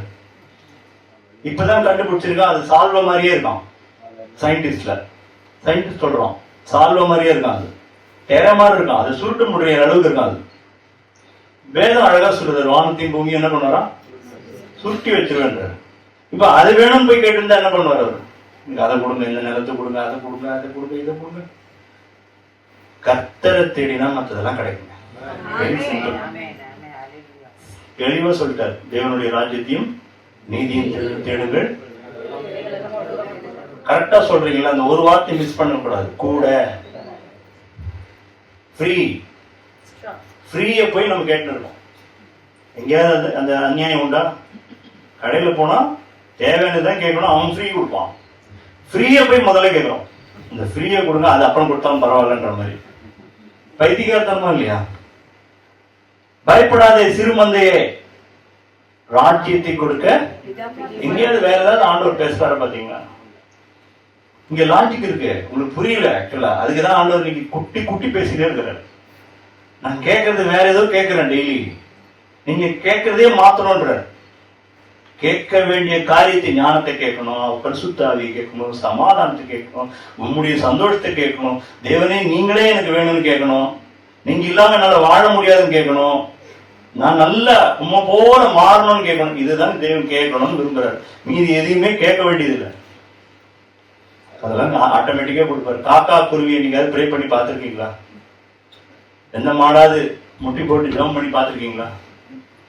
கொஞ்சம் நினைச்சு பாருங்க. மாடு முட்டி போட்டு ஜெபம் பண்றதா? இன்னைக்கு எனக்கு வைக்கல் கிடைக்கணும், புல்லு கிடைக்கணும், தண்ணி கிடைக்கும், எங்கேயாவது ஜெபம் பண்ணிருக்கா? ஏன் அதுக்கு மட்டும் கிடைக்குது?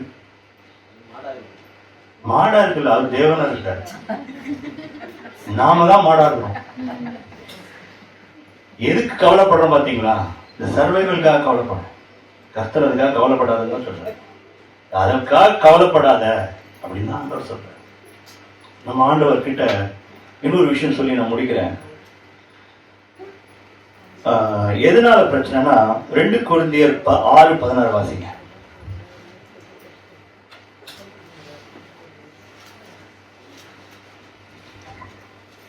தேவனுடைய ஆலயத்துக்கும் விக்கிரகங்களுக்கும் சம்பந்தம் ஏது? நான் அவர்களுக்குள்ளே வாசம் பண்ணி அவர்களுக்குள்ளே உலாவி அவர்கள் தேவனா இருப்பேன், அவர்கள் என் ஜனங்களா இருப்பார்கள் என்று தேவன் சொன்னபடி நீங்கள் ஜீவனுள்ள தேவனுடைய ஆலயமாய் இருக்கிறீர்களே. ஆனபடியால் நீங்கள் அவர்கள் நடுவிலிருந்து புறப்பட்டு பிரிந்து போய் அசுத்தமானதை தொடாதிருங்கள் என்று கர்த்தர் சொல்லுகிறார். அப்பொழுது நான் உங்களை ஏற்றுக்கொண்டு உங்களுக்கு பிதாவாய் இருப்பேன், நீங்கள் எனக்கு குமாரனும் குமாரத்திகளுமாய் இருப்பீர்கள் என்று சர்வ வல்லமையுள்ள கர்த்தர் சொல்லுகிறார். அவ்வளவு தெளிவாயிடுறார் பாருங்க. தேவனுடைய ஆலயத்துக்கும் நீங்க எல்லாம் விக்கிரகத்தை கும்பிடுறீங்க அன்னைக்கு. ஆனா ஆண்டவர் சொல்றாங்க நீங்க விக்கிரகத்தை கும்பிடுறீங்க. பொருளாசையாகிய விக்கிரக ஆராதனை. எத்தனை பேருக்கு பொருளாசை இருக்கு? கை தூக்கிடாதீங்க. எல்லாருக்கும் மோஸ்ட்லி இருக்கு. அதனாலதான் வேதனையும் துக்கமும் கஷ்டமும் படுறோம். கர்த்தர் அதுதான் இன்னைக்கு பேசுறாரு. அந்த பொருளாசைங்கிற காரியம் தான் உங்களை வாட்டி வதைக்குது. பிசாசு விதைய போட்டுக்கிட்டே இருக்கான். பக்கத்து வீட்டுல அதை வாங்கிட்டாங்க பாரு, எதிர் வீட்டுல அது இருக்குது பாரு, அவன்லாம் முன்னேறிட்டான், நீ இன்னும் முன்னேறவே இல்லை. நான் அந்த பிச்சைக்காரன் மாதிரி இருந்துட்டு போயிடுவேன். ஆபிரகாம் மடியில் கொண்டு போய் விட்டுருவார். இதை பத்தி நீங்க கவலையே படாதீங்க. இயேசு எத்தனை கோடி சொந்தக்காரர்? இயேசுவை நினைச்சு பாருங்க, அவர் எத்தனை கோடிக்கு சொந்தக்காரர்? இப்ப வலது பாரத்துல நமக்காக பரிந்து பேசுகிறாரு போட்டு தலை சாய்க்க இடம் இல்லை. இன்னைக்கு நம்ம எதுக்கு கவலைப்படுறோம்னு நினைச்சு பாருங்க எல்லாம். நான் என்ன சொல்றேன், ஆண்டவர் சொல்றாரு தேவனுடைய ஆலயத்துக்கும் விக்கிரகங்களுக்கும் சம்பந்தம் ஏது. பவுல் அன்னைக்கு இருந்த விக்கிரகம் வேற ஒரு விக்கிரகம் தான் சொன்னாரு. அதே பவுல் அவரோட வாயில தான் சொல்றாரு பொருளாசி என்கிற விக்கிரக ஆராதனை. இன்னைக்கு அந்த விக்கிரக ஆராதனை இருக்கனால அவர் என்ன சொல்றாரு, சம்பந்தம் ஏது? நான் அவர்களுக்குள்ளே வாசம் பண்ணி. யாருக்குள்ள வாசம் பண்ண விரும்புறார்? நம்ம வீட்டுல தேவன் வாசம் பண்றாரா? தேவன் வாசம் பண்ணுகிற மாதிரி நம்ம வீடு இருக்குதா? தேவனை மகிமைப்படுத்துற வீடா நம்ம வீடு இருக்குதா? எல்லாரும் நினைச்சு பார்க்கணும். தேவன் சொல்கிற கேட்கிறோமா? தேவன் நம்மளை பார்த்து பிரியமா இருக்கிறாரா? அவர் சந்தோஷமா என் வீட்டுல இருக்கிறாரா? இல்லைன்னா என்ன காரணம்? ஏன் என் வீட்டுல குடும்பத்துல பிரச்சனை, வியாதி, கஷ்டம், வேதனை, துக்கம் எல்லாம் இருக்கு? நம்ம இன்னைக்கு மனம் திரும்பணும். கர்த்தர் நேரடியா ஒரு சிலருக்கு பேசிக் கொண்டிருக்கிறார். ஏன் சொல்றேன்னா, ஆலயத்துக்கு விக்கிரகங்களுக்கு சம்பந்தம் ஏது? நான் அவர்களுக்குள்ளே வாசம் பண்ணி. வெறுமனா தேவன் இருக்க விரும்பல, பரலோகத்துல உட்கார்ந்துட்டுலாம் இருக்கணும் விரும்பல. அவர்களுக்குள்ளே வாசம் பண்ணி அவர்களுக்குள்ளே உலாவி. இந்த விஷயம் எனக்கு ரொம்ப பிடிக்கும். உலாவினா என்னது? என்ன உலாவினா என்னது? உங்கள்கிட்ட பேசுவாரு, அவங்கள்ட்ட பேசுவாரு, அங்க போவாரு, இங்க வருவார், இங்க வருவார். இதுதான் உலாவி. நான் அவர் மத்தியிலே உலாவி. நான் ஒரு செடென்டரி காட் கிடையாது. எப்படி செடென்டரி உட்கார்ந்து சிட்டிங் காட் கிடையாது. சிங்காசனத்திலேயே இருக்கிற கர்த்தர் கிடையாது. நான் உலாவுகிற தேவன், எங்கள் மத்தியிலே உலாவுகிற தேவன். உலாவுகிற வாழ்க்கை. அவர் நம்ம மத்தியில உலாவுகிறாரா? கேட்டுக்கணும். அவர் சொல்றார், நான் உங்கள் மத்தியிலே உலாவி அவர்கள் தேவனாய் இருப்பேன், அவர்கள் என் ஜனங்களாய் இருப்பார்கள். இது சொல்லி முடிச்சிருந்தா பவுல் சாதாரணமா முடிச்சிட்டார்னு பேசிக்கலாம். அடுத்த வசனம் சொல்றாரு, ஆனபடியினால் நீங்கள் அவர்கள் நடுவில் இருந்து புறப்பட்டு பிரிந்து போய் அசுத்தமானதை தொடாதீர்கள். திரும்பி வர பாருங்க, தேவனை பிதாவா மாத்திட்டார். அப்பொழுது நான், எப்பொழுது நான் அசுத்தமானது தொடாம, நீங்க நினைக்கிற மாதிரி ஏதோ விபச்சாரம் பண்ணாம இருக்கிறது, ஏதோ கண்ட கண்ட மூவிஸ் பார்க்காம இருக்கிறது அப்படின்னு நீங்க நினைச்சு உங்களை நீங்களே ஏமாத்திக்கிறீங்க. முதல்லயே போட்டார், விக்கிரகம் நமக்குள்ள இருந்ததுன்னா அது கர்த்தருடைய பார்வையில அது எது ஒன்னாலும் விக்கிரகமா இருக்கலாம். உங்களுக்கு உங்க மனைவியே விக்கிரகமா இருக்கலாம், உங்க குழந்தைகள் உங்களுக்கு விக்கிரகமா இருக்கலாம், உங்க ஊழியம் கூட உங்களுக்கு விக்கிரகமா இருக்கலாம், உங்க ஆபீஸ் உங்களுக்கு விக்கிரகமா இருக்கலாம்.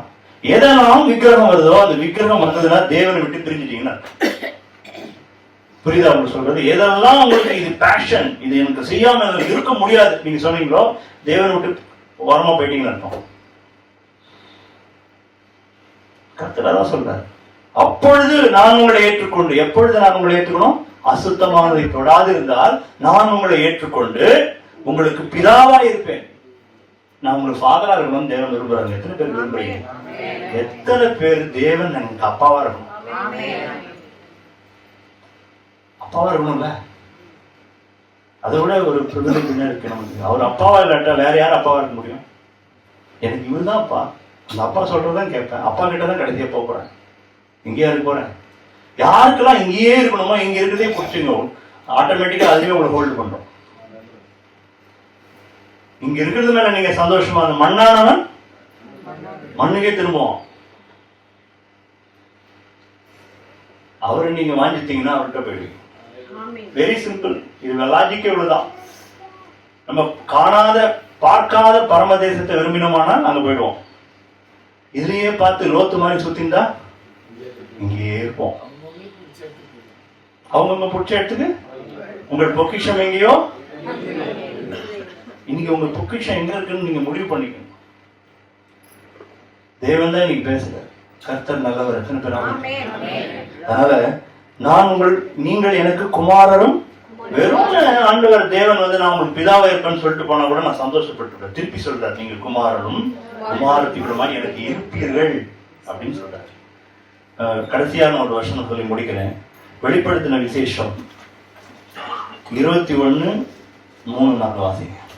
மேலும் பரலோகத்திலிருந்து உண்டான ஒரு பெரும் சத்தத்தை கேட்டேன். அது, இதோ மனுஷங்களிடத்திலே தேவனுடைய வாசஸ்தலம் இருக்கிறது, அவர்களிடத்திலே அவர் வாசமாய் இருப்பார், அவர்களும் அவருடைய ஜனங்களாய் இருப்பார்கள். தேவன் தாமே அவர்களோட கூட இருந்து அவர்களுடைய தேவனாய் இருப்பார். அவர்களுடைய கண்ணீர் யாவையும் தேவன் துடைப்பார். இனி மரணமும் இல்லை, துக்கமும் இல்லை, அலறுதலும் இல்லை, வருத்தமும் இல்லை, முந்தினவர்கள் ஒழிந்து போயின என்று விளம்பினது. என்ன சொன்னார் ஆண்டவர்? திருப்பி வசனம் வாசிக்கலாமா? அந்த வசனத்தை எல்லாரும் வாசிக்கலாமா? வாசிக்கலாம். 21:3-4. மேலும் இதோ மனுஷர்களிடத்திலே தேவனுடைய வாசஸ்தலம் இருக்கிறது, அவர்களிடத்தில் வாசமாயிருப்பார், அவர்களும் அவருடைய ஜனங்களாய் இருப்பார்கள். தேவன் தாமே அவர்களோட கூட இருந்து அவர்களுடைய தேவனாய் இருப்பார், அவர்களுடைய கண்ணீர் யாவையும் துடைப்பார். இனி மரணமும் இல்லை, துக்கமும் இல்லை, அலறுதலும் இல்லை, முந்தினவைகள் ஒழிந்து போயின என்று விளங்கினது. அங்க சொன்னது இங்க வந்துச்சா? நீங்க தேவனாய் நான் வந்து உங்கள் தேவனாய் இருப்பேன், நீங்கள்லாம் என் ஜனங்களாய் இருப்பீர்கள் சொல்லிட்டாரா இல்லையா? இதை கொண்டு வரதுக்கு இவ்வளவு பெரிய புக்கு தேவைப்படுது, இவ்வளவு ஈவெண்ட் தேவைப்படுது, இவ்வளவு பிரச்சனையை கடந்து இது ரெவலேஷன்ல எழுதப்பட்டிருக்கு. இதெல்லாம் பரலோகத்தில் இருக்கிற வசனங்கள். பரலோகத்துல நம்ம இருப்போம்ல, அங்க எழுதுற வசனங்கள். அங்கதான் போட்டிருக்க உங்களுடைய கவலை கண்ணீர்லாம். அப்ப இங்க இருக்குமா இருக்காதா? இருக்கும். அங்க போய் தான் துடைப்பார் சிலதெல்லாம். உங்களுக்கு நிறைய விஷயங்கள் நீங்கெல்லாம் உங்களால பழி வாங்க முடியாது. கர்த்தர் சொல்லிட்டாரு, உங்களுக்கு துரோகம் பண்ணவன நீ வந்து பழி வாங்க வேண்டியதுல, பழி வாங்குதல் எனக்குரியதுன்னு சொல்லிட்டாரு. உங்க மன வேதனையிலே இருக்கும், என்ன இப்படி கெடுத்துட்டான், இந்த மாதிரி பண்ணிட்டான், அது பண்ணிட்டான், இது பண்ணிட்டான் வச்சுருக்க உள்ள. மேல போனா எல்லாத்தையும் தொடச்சிருவாரு. அங்க ஒன்னும் கிடையாது, கவலை கிடையாது, கண்ணீர் கிடையாது, கஷ்டம் கிடையாது. அப்போ இந்த இடத்துல எல்லாம் இருக்கும். எவனாவது சொல்லி ஏமாத்தினான்னா, இயேசு கிட்ட வந்து கவலை கண்ணீர் எதுவுமே இருக்கான்னு சொல்லி ஏமாத்தினான்னா தயவு செஞ்சு அவனை விட்டு போயிடும். இயேசு அப்படி சொல்லலை. இயேசு சொன்னா உங்களுக்கு உபத்திரம் உண்டுதான் சொன்னார். நான் உலகத்தை ஜெயித்தேன், நீங்களும் ஜெயிங்கன்னு தான் சொன்னார். ஏன்னா உங்களை துடைப்பான், கண்ணீர் துடைப்பான், அதை துடைப்பான், இதை துடைப்பான்னு சொன்னா நம்பாதீங்க. கர்த்தர் ஆனா எல்லாரையும் விடுவிப்பார், அவருக்கு தேவையானதை செய்வார், அதுல எந்த குறையும் வைக்க மாட்டார். அவரை தேடுகளுக்கு ஒரு நன்மையும் குறைவுபடாது. அது உண்மை, சத்தியம்.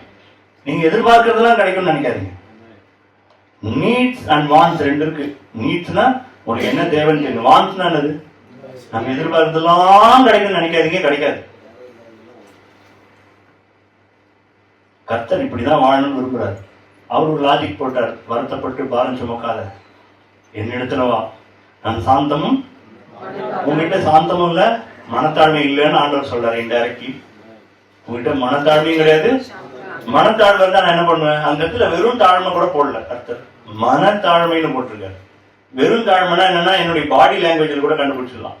என் மனதில் இருக்கிற தாழ்மை. தாழ்மையா நான் என்ன பண்ணுவேன் தெரியுமா? என்ன நான் ஆண்டவர்கிட்ட ஒப்பு கொடுப்பேன். அவர்கிட்ட போய் கேட்பேன், எனக்கு தெரியல ஆண்டவரேன்னு கேட்பேன். நான் வந்து எனக்கு தெரிஞ்சுதுன்னு சொல்ல மாட்டேன். தாழ்மையா இருக்கிற என்ன பண்ணுவோம்னா கர்த்தர் இடத்துல போயிடுவோம். என்னால ஒண்ணும் முடியாது ஆண்டவரே, நேற்று நடத்தின மாதிரி இன்னைக்கு நடத்துங்க, காலில் போய் விழுந்துருவோம். சாஷ்டாங்கமா யார் காலில் விழுந்தணும்? தேவனுடைய காலில் போய் விழுந்தணும். ஆண்டவரே இன்னைக்கு என்ன நடத்துங்க, தாழ்மையா இருக்க உதவி செய்யுங்க. இப்படிதான் ஜெபிக்கணுமே தவிர வேற என்னென்னமோ நீங்க ஜெபித்தீங்கன்னா கண்டிப்பா அந்த பாரம் சுமந்த வாழ்க்கை தான் வாழ்க்கை போறாரு. வருத்தப்பட்டுக்கிட்டே இருப்பீங்க. அது இல்லை, இது இல்லை, அது இல்லை, இது இல்லை, அது இல்லை. உங்க பிரேயர் ரெக்வஸ்ட் எல்லாம் பாருங்க, எதுக்கு நீங்க பிரேயர் அனுப்புறீங்க? அவர் தேவனா இருக்க விரும்புறார், பிதாவா இருக்க விரும்புறார். நாம இருக்க விடுறோமான்றதுதான் முக்கியம். என் குடும்பத்துல அவர் தேவனாவும் இருக்கணும், பிதாவாவும். தேவனா இருந்துட்டா மட்டும் போதாது, பிதாவா இருக்கணும்னா என்ன பண்ணணும்? அடுத்த வாசனம் போட்டிருக்கேன். திருப்பியும் அந்த 2 கொரிந்தியர் 6வது அதிகாரத்துல அந்த லாஸ்ட் இந்த வசனங்களை திரும்பி வாசி. கர்த்தர் உங்க கண்களெல்லாம் தடுப்பார். ஏன்னா தேவன் அப்படிப்பட்டவர். ஒருத்தரும் கெட்டு போகுது அவருக்கு என்ன இல்லை, சித்தம் இல்லை. அவர் நம்ம எல்லாம் மாத்தணும்னு விரும்புறார். மாறின வாழ்க்கை, அவரை போலவே இருக்கிற ஒரு வாழ்க்கைக்காக கர்த்தர் நம்ம எல்லாம் அழைத்திருக்கிறார். நம்ம எழுந்து ஜெபிக்கலாமா?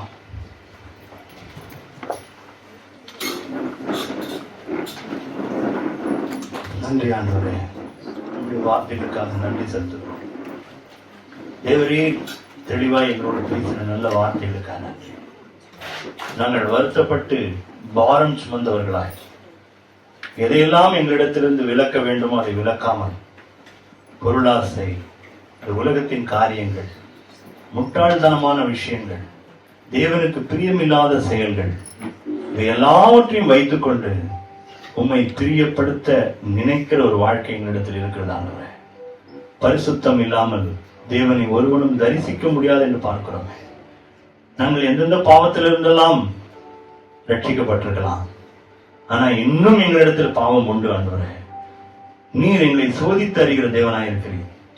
எங்கள் இதயங்களை ஆராய்ந்து அறிகிற தேவனாயிருக்கிறீர். தேவனே, உங்களுடைய கருத்துல எங்கள் யாவரையும் ஒப்புக் கொடுக்கிறோம். இங்க வந்திருந்து உங்களுடைய வார்த்தையை கேட்ட ஒவ்வொரு பிள்ளைகளையும் ஒப்புக் கொடுக்கிறோம். நீர் பேசியிருக்கிற அந்த வார்த்தைகள் அவர்களிடத்திலே கிரியை செய்யட்டும். உம்முடைய வார்த்தைகள் வெறுமனை திரும்பாது, அது சொன்னதை செய்துவிட்டு திரும்பும் என்று சொல்லி பார்க்கிறோம். எங்களுக்கு விரோதமாய் உருவாக்கப்படுகிற எந்த ஆயுதம் வாய்க்காதே போகட்டும் ஆண்டவரே. எப்பேற்பட்ட பிரச்சனையா இருந்தாலும் தேவனுக்கு முன்பாக ஒன்றுமே இல்லை ஆண்டவரே. நீர் நன்மையை செய்கிற தேவன், நீங்கள் நன்மையை விரும்புகிற தேவன், எங்களுடைய வளர்ச்சியை கண்டு சந்தோஷப்படுகிற தேவன். இஸ்ரவேலை ஆசீர்வதிப்பதே எனக்கு பிரியம் என்று சொன்ன தேவன். அந்த மாமாண்டவரே, எங்கள் இருதயத்தில் அந்த பொருளாசை என்கிற எண்ணம் இருக்க வேண்டாம். தேவனை எப்படியாகிலும் பிரியப்படுத்தலாம் என்ற எண்ணம் மாத்திரம் இருப்பதாக நீர் எங்களுக்காக கல்வாரியிலே நிந்தையானீரே, அக்கிரமக்காரரில் ஒருவராய் எண்ணப்பட்டீரே ஆண்டவரே. இந்த நிந்தை, அவமானம், வேதனை, துக்கம், இது எல்லாம் எங்களுக்காக நீர் பாடுபட்டீரே. அதை நினைத்து ஆண்டவரே நாங்கள் மனம் திரும்புகிறோம், கர்த்தரிடத்திலே திரும்புகிறோம். உம்மிடத்துல எல்லாத்துக்கும் சொல்யூஷன் உண்டு ஆண்டவரே. எல்லாத்துக்கும் நீங்க இந்த சொல்யூஷன் வச்சிருக்கீங்க. எல்லாவற்றுக்கும் ஒரு தீர்வு உம்மிடத்துல உண்டு. உம்மிடத்துல வாருங்கள் வாருங்கள் என்று சொல்லுகிறீர்கள். வருகிற யாவரும் அந்த தண்ணீரை குடிப்பார்கள், தாகமுடனே வர வேண்டும் என்று சொல்லி இருக்கிறீர்கள். ஆமாண்டவரே, உம்மிடத்தில் அந்த ஜீவ தண்ணீர் உண்டு, இந்த பூமியில இல்ல ஆண்டவரே. ஆமாண்டவரே, நாங்கள் இந்த பூமியில் உள்ள காரியங்கள் எதை எங்கள் வாழ்க்கையில திரும்ப திரும்ப பெற்றுக்கொண்டாலும் எங்களுடைய ஆத்மா திருப்தி ஆகாது ஆண்டவரே, திருப்தி ஆகாது. உங்களுடைய வசனங்கள் இன்றைக்கு தெளிவாய் எங்களுடைய புத்தியை தெளிய பண்ணதுக்காக, உங்களுடைய பாதத்தில் அருகிலே உட்கார்ந்த அந்த பிசாசு பிடித்த மனிதன் தெளிந்த புத்தி உள்ளவனாய் இருந்தான் என்று வேதத்தில் போட்டிருக்கு. இன்றைக்கு தெளிந்த புத்தி உள்ளவனாய், எங்களுடைய கவலைகள் கண்ணீர் எல்லாம் உங்களுடைய பாதத்தில் வைத்தவர்களாய், தேவனை பிரியப்படுத்த, தேவனுக்கென்று ஊழியம் செய்கிற, தேவனுக்கென்று இந்த பூமியிலே சாட்சியா இருக்கிற பிள்ளைகளாய் எங்களை மாற்றும். ஆமாண்டவரே, உங்களுடைய கருத்தில் எங்கள் யாவரையும் ஒப்புக் கொடுக்கிறோம். எங்களை எங்கள் பிள்ளைகள் பார்க்கிறார்கள் அப்பா. நாங்கள் எப்படி நடந்து கொள்கிறோம் என்பதை எங்கள் பிள்ளைகள் பார்க்கிறார்கள். அவர்களுக்கு முன்பாக நாங்கள் ஒரு சாட்சி உள்ள வாழ்க்கை எங்கள் குடும்பத்தில் வாழட்டும். நான் உங்கள் மத்தியிலே உலாவி நான் உங்கள் தேவனாயிருப்பேன் சொன்னீரேன். எங்கள் இல்லங்களிலே நீ உலாவுகிறீரா என்று நாங்கள் பார்க்கட்டும். எங்கள் குடும்பங்களிலே நீ வாழ்கிறீரா என்று பார்க்கட்டும் ஆண்டவரே. அப்பா, உங்களுடைய கருத்தில் எங்களை ஒப்புக் கொடுக்கிறோம். நீர் எங்களை ஆளுகை செய்யும். உங்களுடைய நாமம் மாத்திரம் எங்கள் மத்தியிலே மகிமைப்படட்டும். இயேசு கிறிஸ்துவின் நாமத்தில் ஜெபிக்கிறோம் நல்ல பிதாவே, ஆமென்.